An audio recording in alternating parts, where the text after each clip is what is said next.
পশ্চিমবঙ্গে প্রথম মন্ত্রিসভার বৈঠকে ৬ সিদ্ধান্ত, যার মধ্যে রয়েছে ডাবল ইঞ্জিন সরকারের সুফলের বার্তা, একই সঙ্গে ভোটের আগে দেওয়া প্রতিশ্রুতি রক্ষা এবং বিজেপির নিহত কর্মী সমর্থকদের পরিবারের পাশে থাকার আশ্বাস।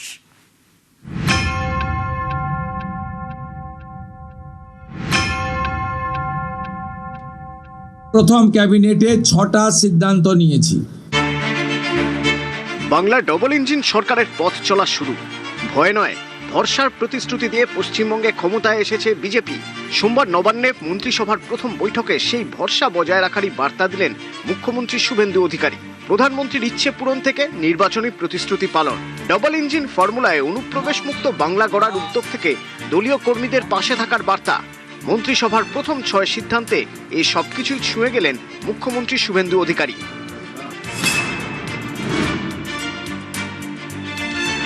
দীর্ঘ লড়াইয়ের পর বাংলায় ক্ষমতায় এসেছে বিজেপি।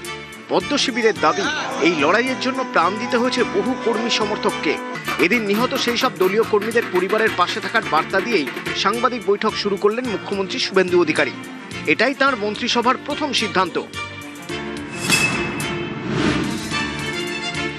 যাদের আত্মবলিদানের মধ্য দিয়ে বিজেপি সরকার প্রতিষ্ঠা হয়েছে, সেই ভারতীয় জনতা পার্টির অকালে ঝরে যাওয়া ৩২১ জন, তাদেরকে শ্রদ্ধার সঙ্গে স্মরণ করেছি।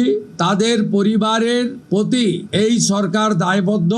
তারা যেমন হত্যার বিচারও আশা করেন, তা আমরা দেব। সাথে সাথে এই পরিবারগুলির সামাজিক এবং অন্যান্য কল্যাণকর সমস্ত দায় দায়িত্ব আমরা এই সরকার কাঁধে তুলে নিলাম।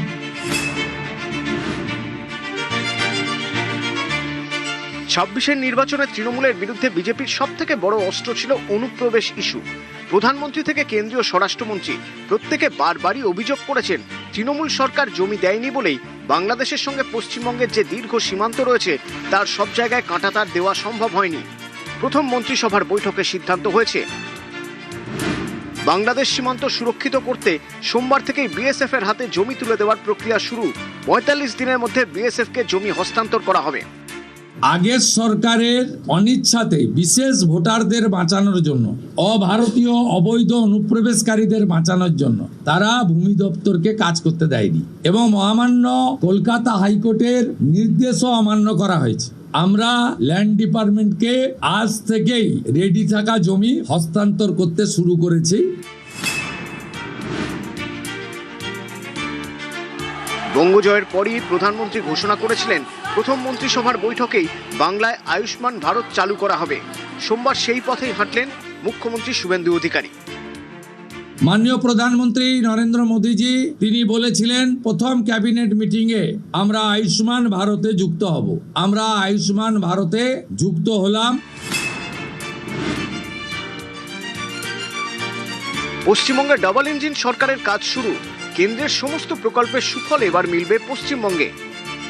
কেন্দ্রীয় স্কিম বা সেন্ট্রাল গভর্নমেন্ট স্পন্সর্ড স্কিম আমরা যুক্ত হওয়ার সিদ্ধান্ত নিলাম। কোনো চালু থাকা সামাজিক প্রকল্প বন্ধ হচ্ছে না। এতদিন পর্যন্ত পশ্চিমবঙ্গের national cadre is IPS, Paschimbanga cadre WBCS WBPS, এদের কোনো কেন্দ্রীয় সরকারের ট্রেনিংয়ে কেউ যুক্ত হতেন না। আমরা আজকে এই বিষয়ে চিফ সেক্রেটারিকে অন্য রাজ্যের যে নিয়ম আছে সেই নিয়ম ফলো করার জন্য আমরা তাকে এম্পাওয়ার করলাম, দায়িত্ব দিলাম। আশ্চর্য হয়ে গেছি যে এখানে বিএনএস কার্যকর করা হয়নি, অর্থাৎ অত্যন্ত অবৈধভাবে সংবিধানকে বৃদ্ধাঙ্গুষ্ঠ দেখিয়ে আগে সিআরপিসি আইপিসি চলছিল। আজ থেকে বিএনএস এ যুক্ত হলো পশ্চিমবঙ্গ সংবিধান মেনে। বঙ্গবাসীর মন জয় বিজেপির বড় অস্ত্র ছিল কর্মসংস্থানের প্রতিশ্রুতি। সেই পথে হেঁটেই সোমবার শুভেন্দু মন্ত্রিসভার প্রথম বৈঠকের সিদ্ধান্ত, সরকারি চাকরিতে আবেদনের বয়সসীমা বাড়ানো হলো ৫ বছর। ২০১৫ সালের পরে পশ্চিমবঙ্গে কোনো রিক্রুটমেন্ট হয়নি, তাই প্রচুর শিক্ষিত যুবক যুবতীর বয়স চলে গেছে। ৫ বছর এক্সটেনশন, মানে আবেদনের বয়সের ঊর্ধ্বসীমা ক্যাবিনেট মঞ্জুর করলো। এটাও আজকে আমরা করলাম। বিপুল প্রত্যাশা মাথায় নিয়ে বাংলার মসনদে বসেছে প্রথম বিজেপি সরকার। সরকারের শুরুর লগ্ন থেকেই তাই প্রত্যাশা পূরণকেই পাখির চোখ করে এগোতে চান মুখ্যমন্ত্রী শুভেন্দু অধিকারী। ভরসাটা আমাদের উপরে রাখুন, আমরা ঠিক পথে চলব। নিউজ 18 বাংলা।